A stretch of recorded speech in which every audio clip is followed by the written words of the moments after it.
நீங்கள் பார்த்து கொண்டிருப்பது உங்கள் ஜாஷுவா டிவி. சகல ஜனங்களுக்கும் நற்செய்தி.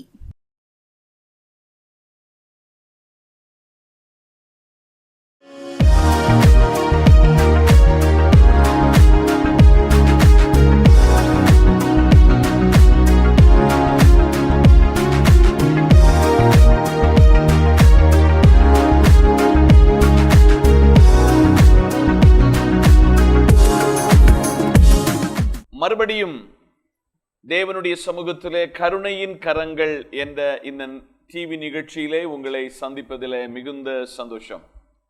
கர்த்தர் நல்லவர்.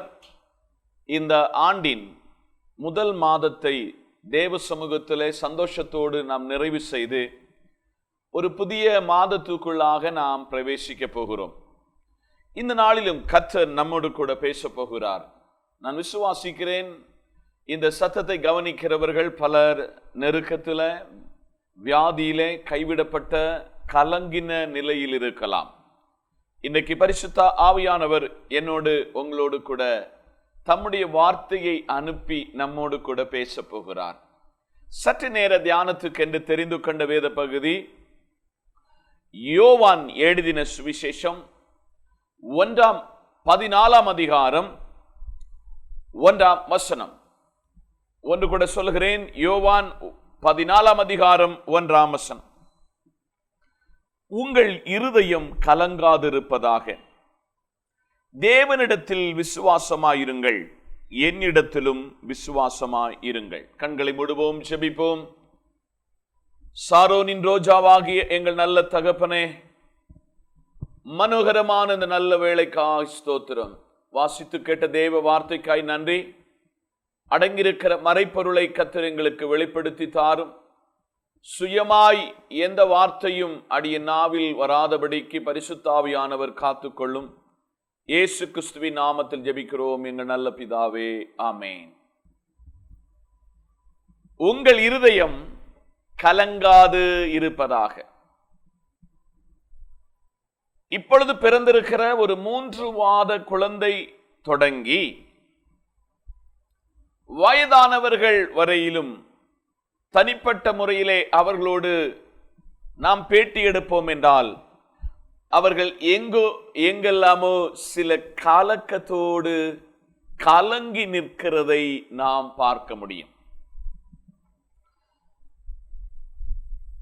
சிறு வயதிலே நம்முடைய பிள்ளைகளுக்கு இந்த மொபைல் போனை கொடுத்துருந்தோம். திடீரென்று விளையாடி கொண்டிருக்கும் பொழுது சிறு பிள்ளைகளிடத்திலிருந்து இந்த மொபைல் போன் வாங்கினோம்னா அவர்கள் அழுது அழுது கலக்கமடைகிற ஒரு அனுபவத்தை நாம் பார்க்கிறோம். வயதானவர்கள் இந்த உலகத்தில் எல்லாவற்றையும் அனுபவித்து கர்த்தருடைய ராஜ்யத்திற்கென்று ஆயத்தப்பட்டிருக்கிறவர்கள் கூட பல நிலைகளில் கவலையுற்று கலங்கி நிற்கிறதை நாம் பார்க்கிறோம். ஆனால் பரிசுத்த வேதாகமும் 4 சுவிசேஷத்தின் கடைசி சுவிசேஷமாகிய யோவானுக்கு எழுதிய சுவிசேஷத்தில் தேவனாகிய கர்த்தர் உரைக்கிறார், உங்கள் இருதயம் கலங்காது இருப்பதாக. நாம் ஒரு மருத்துவரை சில பலவீனத்தினால் அவரை அணுகும் பொழுது அவர் முதலாவது நம்மை பேச விடுவார். நம்மை பேசவிட்ட பின்பு அவர் தன்னுடைய கையில் இருக்கிறதான தனக்குள்ள பேப்பர்ல உங்களுடைய வியாதிக்குள்ள மாத்திரைகளை எழுத தொடங்குவார். எழுத தொடங்கி முடிந்த பின்பு அவர் நம்மை பார்த்து சொல்லுவார், நான் தரத மாதிரி இந்த மாத்திரையை நான் சொல்லுகிற நிபந்தனைக்கு உட்பட்டு நீங்கள் இதை கரெக்டா எடுத்துக்கிட்டீங்கன்னா உங்க வியாதிக்கு நிச்சயம் விடுதலை உண்டாகும் என்று சொல்லுவார்.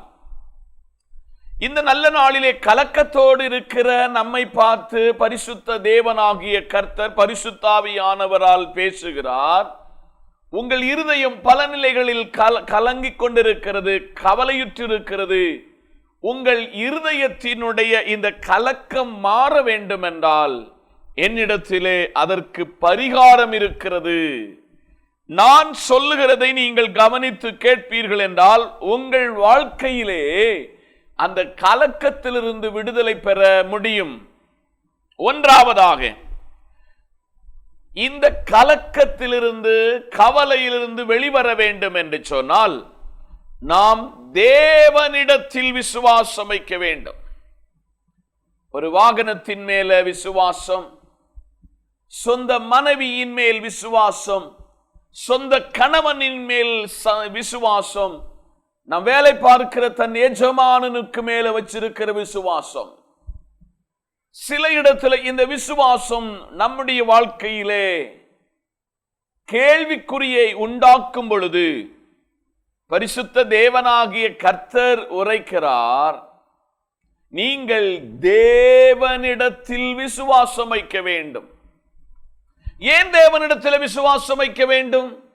ஏன் தேவனாகிய கர்த்தர் என் மேல் விசுவாசமாயிருங்கள் என்று சொல்லுகிறார் என்று தெரியுமா?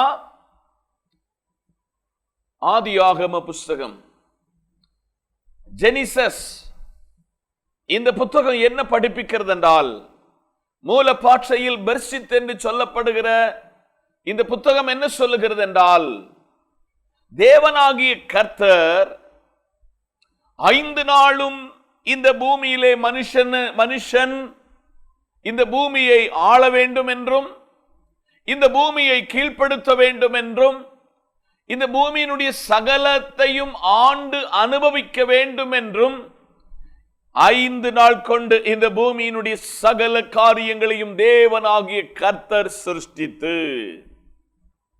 6வது நாள் தன்னுடைய சாயலாக, தன்னுடைய அந்த சாயலின்படியாக மனிதனை மண்ணினால் பிசைந்து மனிதனை உருவாக்கி அவனுக்கு ஜீவ சுவாசத்தை ஊதி அவனிடத்தில் சொன்னார், என்னை அல்லாமல் உனக்கு ஒரு தெய்வம் இல்லை, என்னை ஆராதிப்பதற்கும் என்னோடு கூட இருப்பதற்காக நான் உன்னை சிருஷ்டித்தேன், நான் இந்த பூமியிலே உன்னை பல்கி பெருக வைத்தேன், நான் உன்னிடத்திலே பொன்னை கேட்கவில்லை, பொருளை கேட்கவில்லை, ஆஸ்தியை கேட்கவில்லை, அந்தஸ்தை கேட்கவில்லை, நீ என்னிடத்தில் தேவனிடத்திலே நீ விசுவாசம் உள்ளவனாக மாற வேண்டும் என்பதற்காக, நீ கலங்கிவிடக் கூடாது என்பதற்காக, எதை குறித்தும் நீ துக்கப்பட்டு விடக்கூடாது என்பதற்காக, எதை குறித்தும் கவலைப்படாதபடிக்காக நான் உன்னை சிருஷ்டித்து இந்த பூமியிலே அழகு பார்த்திருக்கிறேன். நாம் நாளைய தினத்தை குறித்து கவலைப்பட்டுக் கொண்டிருக்கிறோம். வேதம் சொல்கிறது, நாம் கலங்கினதினாலோ துக்கித்ததினாலோ ஒரு முழத்தை நீட்டவோ கூட்டவோ முடியாது என்று பரிசுத்த வேதாகமம் படிப்பிக்கும் பொழுது நாம் எங்கெங்கெல்லாமோ கவலைப்பட்டு கொண்டிருக்கிறோம்.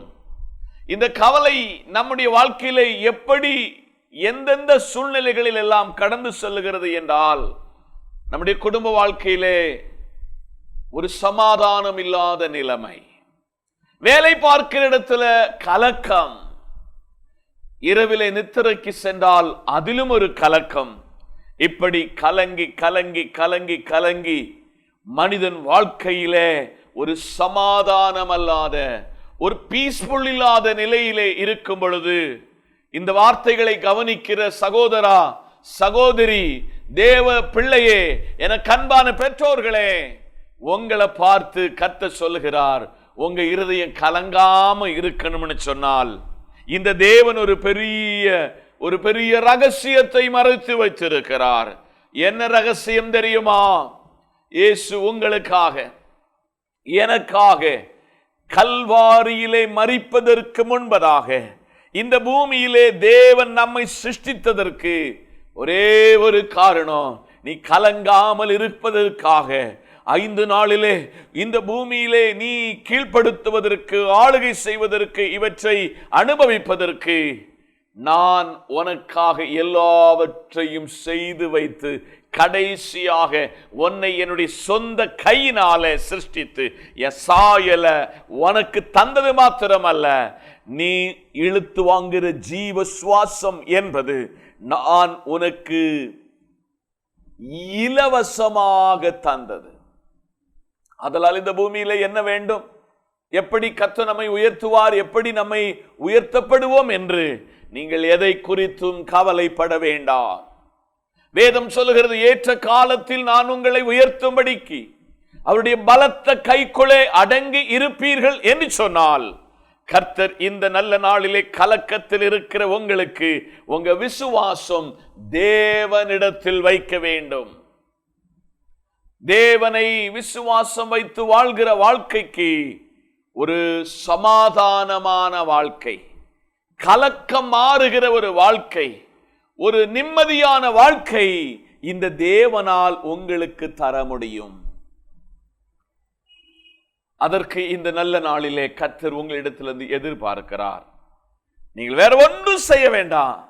நீங்கள் தேவனிடத்திலே விசுவாசம் வைத்து உங்கள் வாழ்க்கையை கர்த்தருக்கென்று அர்ப்பணிப்பீர்கள் என்று சொன்னால், உங்க இருதயத்தில் இருக்கிற இன்றைக்கு இருக்கிற கலக்கம் மாறும் என்று ஆணித்தரமாக பகிரங்கமாக உங்களுக்கு இந்த நல்ல நாளிலே இந்த செய்தியை உங்களுக்கு கைமாறி கொடுக்க, உங்க கைகளில் கொடுக்க நான் ஜெபத்தோடு இந்த வார்த்தையை உங்களோடு பேசிக் கொண்டிருக்கிறேன். பல நிலைகளில் கலங்கி கொண்டிருக்கிற உங்களையும் என்னையும் கர்த்தர் சொல்லுகிறார், உன் கலக்கத்துக்கு ஒரு முற்றுப்புள்ளியை பரிசுத்த ஆவியானவர் இன்றைக்கு கொடுக்க விரும்புகிறார். அதற்கு ஒரே ஒரு காரியம், நீங்கள் தேவனை விசுவாசித்தால் போதும், தேவனை நம்பினால் மாத்திரம் போதும். அவர் உங்களுடைய என்னுடைய கலக்கத்தை மாற்றுவார். இரண்டாவதாக, அந்த வேத பகுதி பரிசுத்த யோவான் 14 பின்பகுதி சொல்லுகிறது, என்னிடத்தில் விசுவாசமாயிருங்கள். நம்பர் 1, தேவனிடத்தில் விசுவாசம் வைக்கணும். செகண்ட் திங், என்னிடத்தில் விசுவாசமாயிருங்க. என்னிடத்தில் என்று யார் என்று தெரியுமா? மனிதன் பாவத்தில் விழுந்த பொழுது பாவத்துக்கு பரிகாரத்திற்காக தான் தேவன் ஒரு மனிதனாக ஒரு கன்னியின் வயிற்றை தெரிந்து கொண்டார். அந்த கன்னியின் வயிற்றிலே இயேசு கிறிஸ்து என்பவர் இந்த பூமியிலே பிறந்தார். 33 வயதுல 3.5 வருட காலங்கள் இயேசு நன்மை செய்கிறவராக சுற்றித் திரிந்தார். ஆனால் மனிதன் விழுந்து போன பொழுது, மனிதன் தெய்வத்தை விட்டு அகன்று போன பொழுது, தேவனை விட்டு தூர போன பொழுது, கடைசி ஆதாமாகிய கிறிஸ்து இழந்து போனதை தேடவும் ரட்சிக்கவுமே மனுஷகுமாரன் வந்தார் என்ற வேத வாக்கியத்தின் அடிப்படையில் இயேசு மனிதனுடைய பாவத்திற்காக இந்த உலகத்தில் முற்பிதாக்களாகிய நம்முடைய பிதாக்கள் பலி செலுத்தி காளைகளையும் ஆட்டுக்கடாக்களையும் இந்த நல்ல நாளிலே புறா குஞ்சுகளையும் அவர்கள் பலி செலுத்த வேண்டிய இடத்துல இயேசு கிறிஸ்து என்னும் இரட்சகர் தேவன் மாமிசத்தில் வெளிப்பட்டு இந்த பூமியிலே மனுகுலத்தின் ரட்சிப்புக்காக, மனுகுலத்தின் பாவத்திற்காக, மனிகுலத்தினுடைய விடுதலைக்காக